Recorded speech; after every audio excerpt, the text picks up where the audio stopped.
Welcome to another enlightening episode of The Truth About the Plant, the show that takes you on a journey through the world of psychoactive plants and alternative wellness, all while delivering the real, actionable insights you crave. I'm your host, Christina Dees. This is my equally talented co-host, Dr. Amanda Ryman. Dr. Ryman, you want to tell them why we're here? I'd love to tell them why we're here. We're here because it can be so difficult to find the truth about cannabis on the internet. You might Google a question and then you have to spend hours sifting through responses, many of which contradict each other. It's really hard to get the information you need and to know that that information is the truth. And that's where we come in. So we're here to give you science-backed information about cannabis in 15 minutes or less so you can get the info you need and move on with your life. So think of us as your really cool aunties or your kick-ass granddaughters. We are here to tell you the truth no matter what. That's right. We're going to shoot you straight, and you're going to have a good time hanging out with us while we do. Well, welcome, fellow green sleuths and terpene detectives. Today we're embarking on a wild journey into the mystical realm of terpenes, where every sniff tells a tale. Get ready for the sensational adventure that's part botanical odyssey, part whodunit. It's Terpene Tales, where the nose knows and the buds always have a story to tell.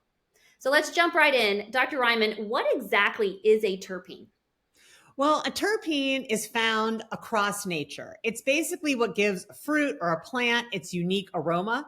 So lemons, pine trees, roses, it's the terpenes that you're smelling when you take a whiff.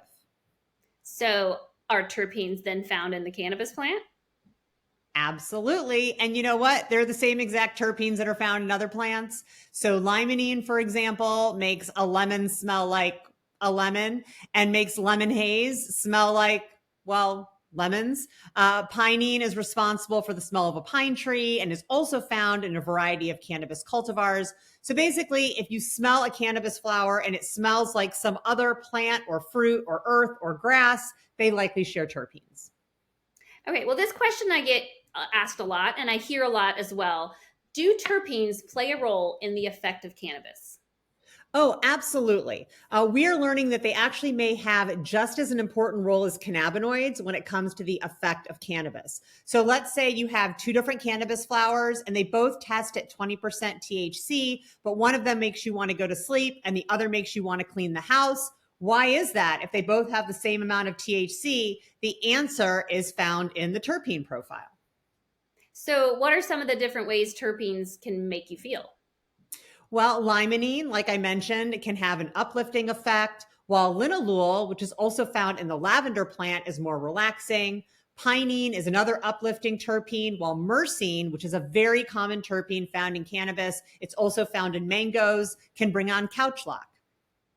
In addition to effect, do terpenes have therapeutic benefits? Indeed, they do. Terpenes, in the form of essential oils, which a lot of people have heard of, have been used therapeutically for a long time. So, a few years ago, after I had back surgery, the nurse actually gave me a little vial of linalool essential oil for me to sniff because it is good at reducing anxiety. Some terpenes like caryophyllene and humulene have anti-inflammatory effects. So in addition to giving cannabis kind of its signature aroma for different cultivars, there are therapeutic benefits to ingesting terpenes as well. How can consumers take advantage of the benefits of terpenes? Well, we did another episode on the difference between isolate, distillate, full spectrum, and whole plant products. So one thing you want to do is you want to look for full spectrum or whole plant products because these include the terpenes. So when you have isolates or distillates, a lot of times it's just THC or just CBD, and they don't include any of the terpenes. So if you want that therapeutic benefit from terpenes, you want products where the whole plant is used in the extraction or when a full spectrum of the plant is used in the extraction, because that also includes the terpenes. Now, back in the day, a lot of consumers chose their cannabis based on smell. And I have a little story to tell. So when I was doing my very first research study on medical cannabis, which was back in 2005, I was at one of the early dispensaries in San Francisco.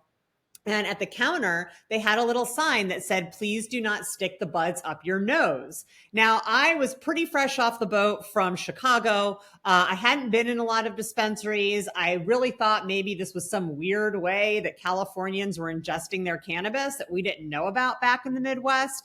But when I observed patients going up to the counter, every single one of them smelled all the different flowers before they chose the one that they wanted. And this really told me about the importance of aroma when kind of signaling to the brain that this was a flower that had brought them benefit before. You know, our olfactory sense, which is our sense of smell, is extremely powerful and attached to memory. So when you may have used a cannabis cultivar that you really, really enjoyed, and then when you smell another flower later on that has a similar aroma, it brings back that memory and it makes you want to use it.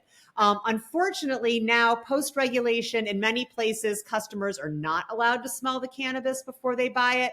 However, in some regions, terpenes are listed on the label. Las Vegas is one of these. I went to Planet 13 in Las Vegas, huge superstore of dispensaries, expected to really not like it very much. However, all of the cannabis flower was labeled with the terpenes. So think about what you like to eat and smell in real life. If you love citrus fruits, look for strains that are high in limonene. If you adore the smell of pine trees, look for cultivars that are high in pinene. If you like to smell it and you like to eat it in your regular life, there's a good chance that you will like the effect of that terpene in the cannabis flower.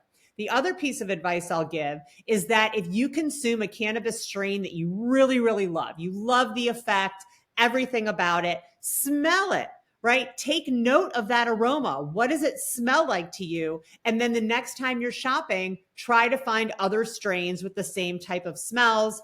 These smells can usually be categorized as fruit, earth, fuel, and floral. Personally, I'm a big fruit gal. I love limonene. I love citrus fruits. I eat oranges like consistently throughout the day.